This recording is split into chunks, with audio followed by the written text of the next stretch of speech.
ताई सर्वांना कुठे काय अन्याय अत्याचार झाला की तुम्ही नावं ठेवताय संविधानाला. मला तुम्हाला एवढं सांगायचं आहे की ज्या वेळेस मंदिरामध्ये 3 वर्षाच्या मुलीवरती 5 वर्षाच्या मुलीवर जेव्हा बलात्कार होतो ना, बघा तेव्हा देवाला का जाग येत नाही आणि देव का चमत्कार करत नाही? अरे ते हरामी लोक मंदिरामध्ये ही लहान मुलीला सोडत नाहीत. अक्षरशः जे असतात ना पंडित लोक मंदिरामध्ये, ते देखील लाईक आणि चॅनलला सबस्क्राईब झालं पाहिजे दादा. आणि तुम्ही येऊन जाऊन नावं ठेवताय संविधानावरती. थोडी लाजा वाटू द्या.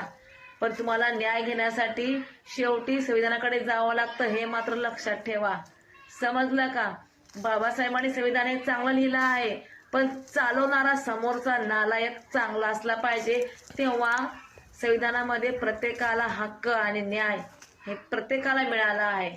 थोडे विचार करा. जय भीम. जय संविधान.